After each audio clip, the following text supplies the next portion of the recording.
exercice sur les concentrations de solutions. Alors ici, on va avoir 4 verres identiques. Donc, on vous dit que les verres 1 et 2 vont être remplis d'eau. En réalité, ils vont être donc remplis de 2 volumes d'eau. Les verres 3 et 4 sont à moitié remplis d'eau, c'est-à-dire qu'ils sont 2 fois moins remplis. Un morceau de sucre est dissous dans les verres 1 et 3, tandis que dans le verre 2 et 4, 2 morceaux de sucre donc seront dissous. Alors en fait ici, qu'est-ce qui va se passer? Donc en fait, on va parler bien de la concentration d'une solution. C'est-à-dire, ce qu'on veut savoir, c'est est-ce qu'un verre va être plus concentré qu'un autre? Donc moi, ce que je vous conseille, c'est de toujours vous imaginer le goût. En fait, pourquoi? Parce que de l'eau sucrée ou de l'eau par exemple avec de la grenadine, par exemple ici, je vais avoir un verre avec de l'eau et un morceau de sucre. Imaginez, donc vous le goûtez, vous prenez le second verre et puis vous allez goûter en sachant qu'au lieu de un morceau de sucre, il y en aura 2. Ben forcément au goût, on se rend bien compte que ici, le goût va être bien plus concentré, donc on va avoir un goût beaucoup plus sucré. Et donc en fait, toujours se poser la question, tiens, si je devais goûter la solution, bien sûr c'est ce qu'on ne peut jamais faire en science, mais bon, même si avec de l'eau sucrée, il n'y a pas de souci. Donc vraiment le truc, c'est vraiment de se dire, voilà, je goûte, est-ce que ce sera plus concentré ou moins concentré? Est-ce qu'il y a plus de soluté ou moins de soluté? Et donc qui fait que c'est plus concentré ou pas. Voilà, donc c'est vraiment important en tout cas de se poser la question. Alors, comme on l'a vu dans la formule précédemment, alors je viens de le dire, ça dépend de la quantité de soluté, mais ça va également dépendre de la quantité de solvant et donc le volume de la solution au total. Donc, on se rend bien compte que par exemple ici, si j'ai beaucoup moins d'eau, donc par rapport au 1, on constate que là, par exemple, eh bien, j'ai donc de l'eau avec mon verre qui est plein. Ben, s'il est à moitié plein, mais qu'en plus j'ai ajouté du sucre, ben là on est bien d'accord qu'il va donc goûter nettement plus fort. Il y a donc 2 paramètres qui ont été modifiés ici. C'est que bien sûr la quantité de solution est de moitié, mais en plus on a augmenté le volume de soluté. Alors, comment peut-on faire au niveau des calculs pour que ce soit un petit peu plus facile? Eh bien, donc je vous ai dit, on va considérer que ceci c'est un volume d'eau, donc dans le verre 3 et 4 on a un volume d'eau, et comme dans le verre 1 et le 2 on a le double, ben là on va avoir 2 volumes d'eau. Donc, ça nous donne quoi? Dans le premier verre, j'ai donc bien un sucre pour 2 volumes d'eau. Ça veut dire quoi? Que 1 divisé par 2, ça va faire un ratio de 0,5. Dans le deuxième verre, on constate que j'ai toujours 2 volumes d'eau et je vais avoir 2 sucres. Ce qui fait un ratio de 1. Alors pourquoi est-ce que je mets le sucre au-dessus et l'eau en dessous? Ben, tout simplement parce que nous avons vu précédemment la formule que la concentration massique, effectivement, ça va être la quantité de soluté dissous dans une certaine quantité de solution. De ce fait, effectivement, je vais mettre la masse de soluté au-dessus et au dénominateur, je mettrai donc le volume de la solution. Troisième verre. Pour le troisième verre, on voit que j'ai donc un morceau de sucre pour un volume d'eau, ce qui fait un ratio de 1. Pour terminer, pour le quatrième, on a donc 2 sucres dans un volume d'eau, le ratio étant donc de 2. Première question. Quels sont les verres dans lesquels la concentration en sucre est la même? Alors ici c'est très simple puisqu'on a fait les petits calculs, on constate directement que dans le verre 2 et 3, eh bien on a exactement la même concentration. Ça veut dire quoi? Ça veut dire que si vous goûtez la solution du verre 2 puis la solution du verre 3, en fait vous allez goûter exactement la même chose. Donc dans les verres 2 et 3, pourquoi? Parce que le verre 2, j'ai 2 sucres pour 2 volumes d'eau. Le verre 3, j'ai 1 sucre pour 1 volume d'eau. On constate qu'on a un ratio de 1 pour les deux. Quel est le verre où la concentration est la plus grande? on constate que le chiffre le plus grand, c'est celui-là dans le vers numéro 4. Effectivement, pourquoi? Parce que j'ai beaucoup moins de solutions, donc que le vers 1 et 2, mais en plus, j'ai beaucoup plus de solutés que le vers 1 et 3. D'où, c'est celui-ci qui est le plus concentré. Donc, dans le vers 4. Quelle est la différence de concentration entre le vers 1 et 3? On a le vers 1 ici et le vers 3 là. On constate que le ratio est 2 fois plus élevé dans le vers 3, ce qui signifie que le vers 3 est 2 fois plus concentré. En tout cas, la solution du vers 3 est 2 fois plus concentrée. On peut aussi dire l'inverse, par exemple. Alors, ici, on pourrait dire aussi que dans le vers 1, la concentration de la solution est 2 fois moins concentrée que dans le vers 3. Donc, les deux formulations sont correctes. Donc, ici, qu'est-ce qu'on vous dit? Dans le vers 1, 1 sucre pour 2 volumes d'eau, donc 0,5. Sucre pour 1 volume d'eau, donc le vers 3, on a 1 sucre pour 1 volume d'eau, donc le vers 3 est 2 fois plus concentré, ou le vers 1 est 2 fois moins concentré que le vers 3. Donc ça, c'est un petit peu au choix. Quelle est la différence de concentration entre les vers 1 et 4? Donc ici, on a le 1 et le 4.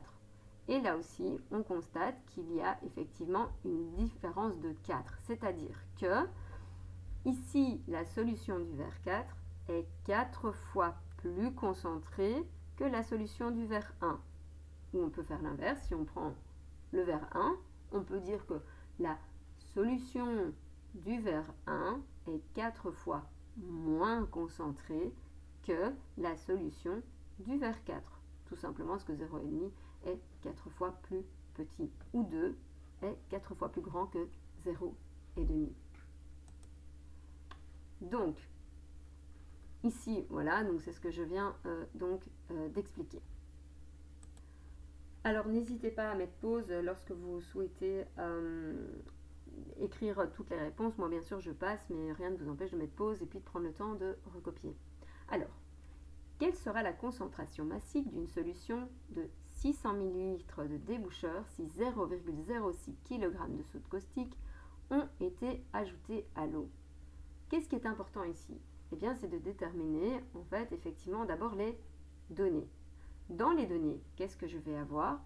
Je vais avoir 600 ml qu'on trouve ici.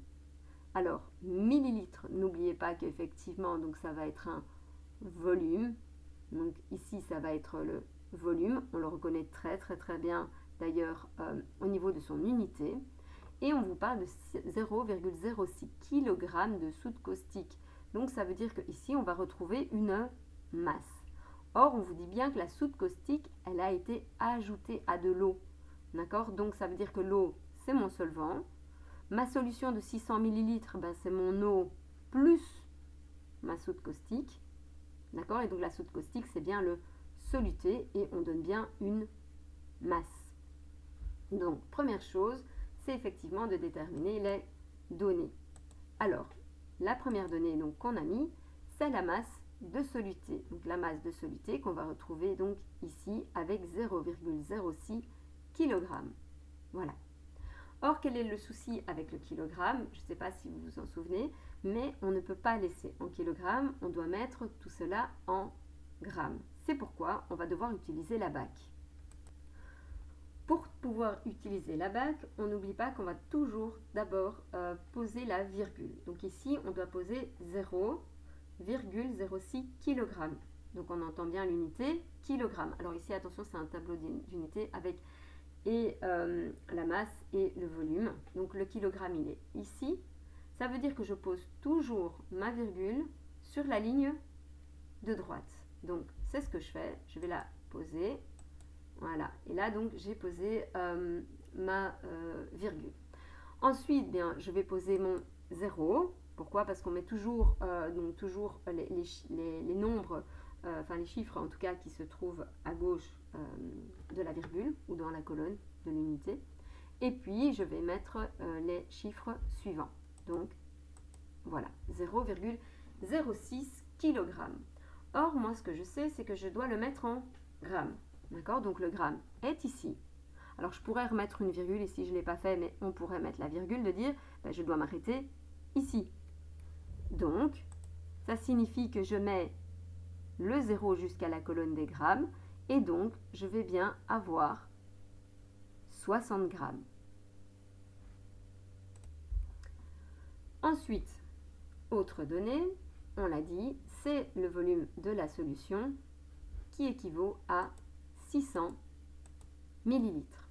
De nouveau ici, je vais me retrouver devant une conversion d'unité à devoir réaliser, puisque, on le sait, le volume de la solution doit être en litres, puisque une concentration massique se fait en grammes par litre. Retournons donc sur la bac. On n'oublie pas donc 600 millilitres, donc c'est-à-dire c'est comme si j'ai ma virgule ici. Donc je vais mettre mon 0 pour dire effectivement que je suis dans les millilitres. Donc je mets mon 0 et puis je continue jusqu'à 600. Et donc j'ai bien 600 millilitres. Or, on a dit que je devais mettre en litres. Donc ici, je vais placer ma virgule sur la ligne de droite dans la bac. Et là, j'ai plus qu'à ajouter un 0 et je constate que 600 ml équivaut à 0,6 litres. Alors, n'hésitez jamais à utiliser la bac. Moi, en ce qui me concerne, je trouve ça hyper important. Il est préférable d'utiliser un abac et de jamais se tromper parce qu'en fait, vous pouvez toujours prendre un petit papier vite fait, griffonné avec un bic ou un crayon pour pouvoir faire des conversions d'unités dans la vie quotidienne. Donc, bon, c'est sûr que c'est toujours mieux quand vous n'avez plus besoin de la bac, mais pour éviter les erreurs, moi, je vous encourage vivement à l'utiliser afin d'éviter toute erreur. Donc, ici, nous avons donné nos données. Maintenant, nous allons donc déterminer quel est l'inconnu. Donc, l'inconnu, on a bien dit que c'était la concentration massique. Je rappelle que la concentration massique est représentée par le gamma.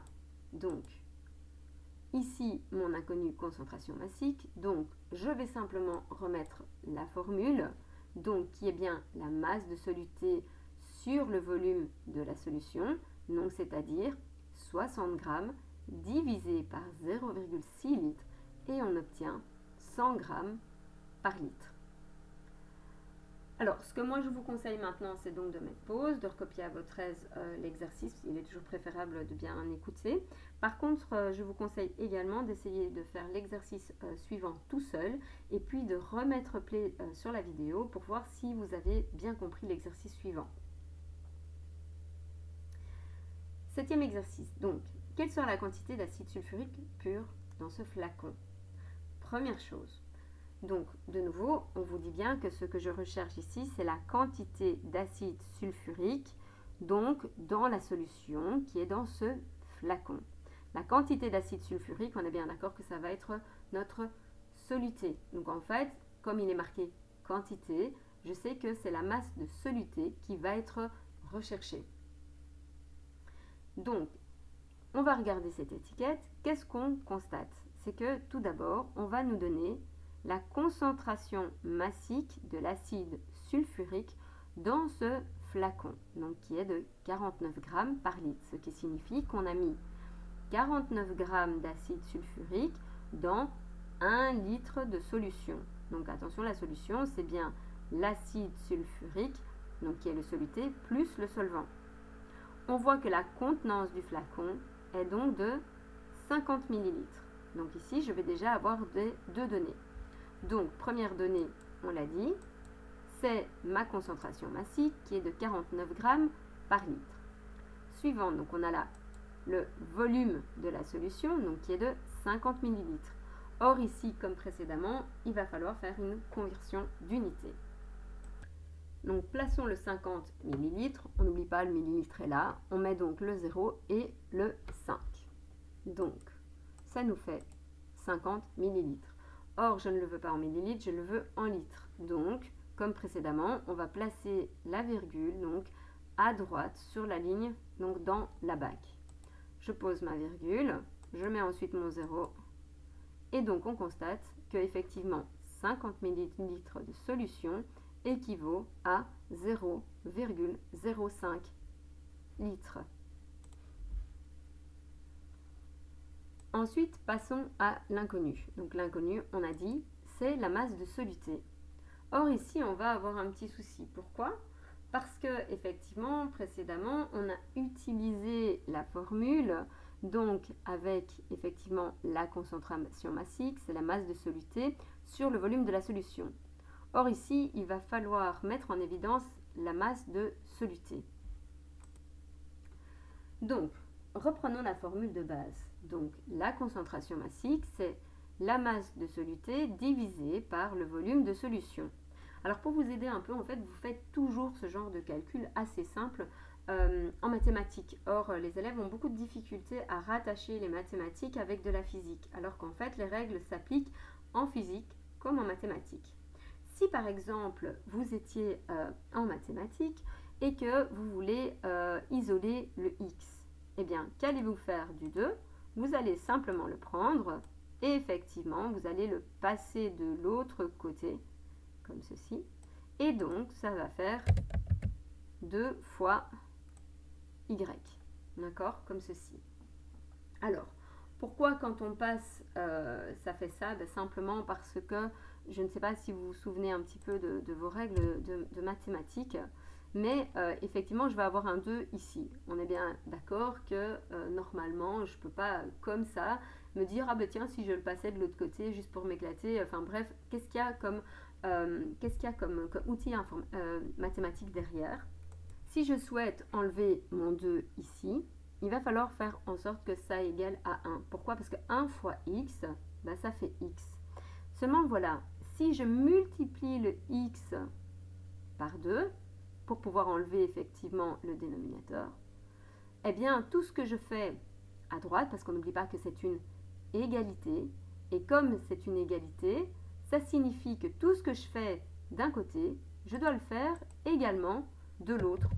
Donc, tout simplement, je vais faire la même chose de l'autre côté.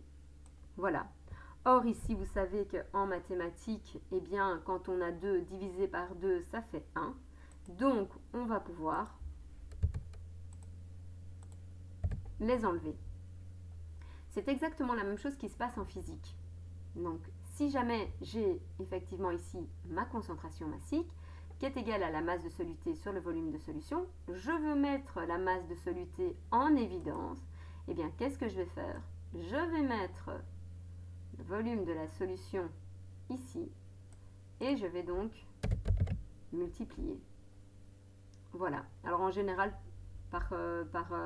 souvent on met la concentration massique au départ, mais vous savez bien que 2 fois 1 ou 1 fois 2, c'est la même chose. Donc, une fois que j'ai mis ma formule, donc la masse de soluté qui est égale donc à la concentration massique fois le volume de la solution, n'oubliez pas que si je fais 2 est égal à 2 fois 1 ou 2 fois 1 égale 2, c'est la même chose. Donc, vous pouvez effectivement prendre toutes les données d'un côté, les transvaser de l'autre côté, et puis du moment que vous faites la même chose. Ensuite, je vais remplacer par les données que nous avons mis en évidence ici. Donc, la concentration massique qui équivaut à 49 grammes par litre et le volume de la solution qui équivaut à 0,05 litres. Je fais ensuite le calcul et je constate que ça fait donc 2,45 grammes. Attention, ici c'est bien des grammes puisqu'on est bien dans un masse de soluté qui dit masse dit grammes. Donc attention de ne pas me mettre grammes par litre par habitude, c'est souvent une erreur fréquente. Dernier exercice. Alors, voici l'étiquette d'une bouteille de smoothie à la mangue et aux fruits de la passion. De nouveau ici, moi je vous conseille vraiment d'essayer de le faire tout seul et puis de regarder la vidéo après. Donc vous vérifiez que vous avez bien compris et si vous avez bien compris, ben, tant mieux.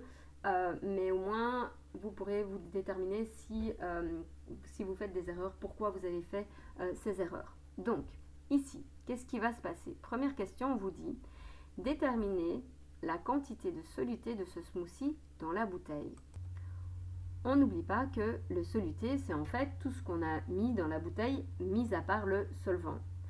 Alors, j'ai pris l'innocent mangue, donc c'est un smoothie. On est bien d'accord que le smoothie, c'est liquide, que en fait, le solvant qui est utilisé, eh bien, c'est l'eau. Attention, les fruits contiennent beaucoup d'eau, donc effectivement ce solvant est dans le fruit avec de l'eau. Et donc ici, on va effectivement regarder la quantité de soluté.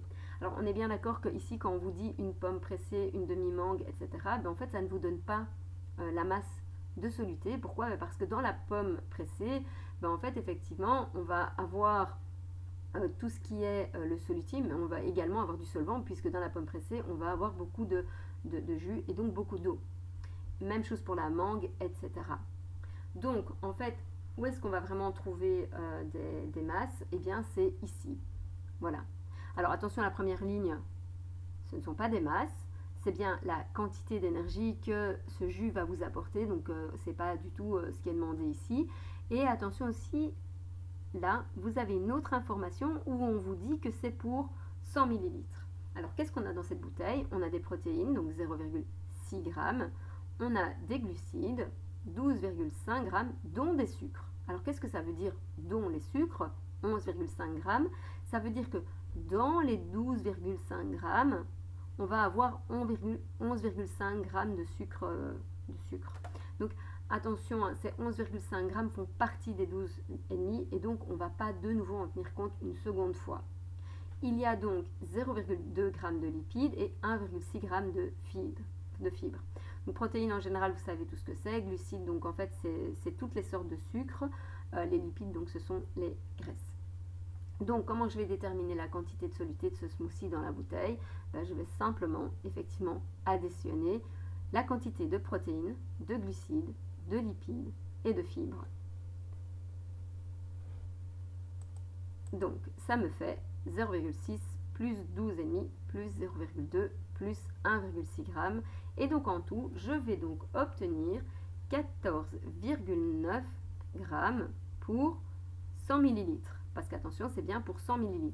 Or, ici, ce que je vous demande, c'est quelle est la quantité de soluté de ce smoothie dans cette bouteille. Alors, la bouteille n'a pas 100 ml, mais elle en a 250, c'est-à-dire qu'elle en a 2 fois et demi plus.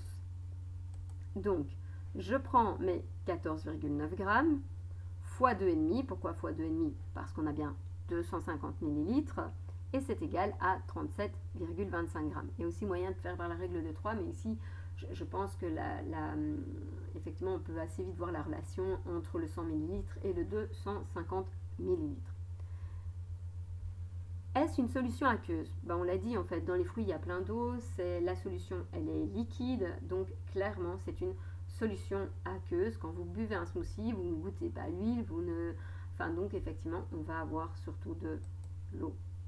Donc oui, car les protéines, glucides, lipides et fibres sont diluées dans de l'eau. Quelle est la concentration massique du contenu de cette bouteille de smoothie? Alors ici, vous avez deux solutions. Soit vous allez prendre la masse de soluté pour 100 ml. Donc attention qu'ici, je vais avoir ma masse de soluté et là, mon volume de solution. Soit vous prenez 37,25 g qui est ma masse de soluté sur le volume de la solution qui ici est de 250 ml. Donc les deux sont possibles. Donc soit vous prenez effectivement pour 100 ml, dans ces cas-là, ça nous fait la masse de soluté de 14,9 g. On n'oublie pas de convertir les 100 ml en litres, ce qui me fait 0,1 litre. Et dans ces cas-là, on arrive à 149 g par litre. Soit vous avez décidé de faire l'autre calcul, donc qui est 37,25 g divisé par le volume de la solution qui est bien de 0,25 litres. On a donc bien converti les 250 ml en litres et on constate que la concentration, que vous l'ayez calculée pour 100 ml ou pour 250 ml, sera la même, ce qui est assez logique. D'accord? Donc si par exemple vous avez 1 litre de smoothie préparé et puis que dans ce litre vous avez 4 bouteilles de smoothie et que vous partagez votre litre dans votre 4 bouteilles, ben en fait dans les 4 bouteilles forcément il y a la même chose. Donc effectivement c'est donc logique qu'on a la même concentration massique. Quelle sera la concentration massique de 2 bouteilles de smoothie? Alors je viens d'expliquer, si vous avez 1 litre de smoothie, que vous le mettez dans 2 bouteilles, dans 3 bouteilles ou dans 4 bouteilles, toutes les bouteilles en tout cas qui seront faites auront la même concentration. Donc, effectivement, quelle sera la concentration massique de 2 bouteilles de smoothie? Elles resteront toujours identiques et donc on est toujours bien à 149 grammes par litre car les bouteilles ont toujours la même concentration.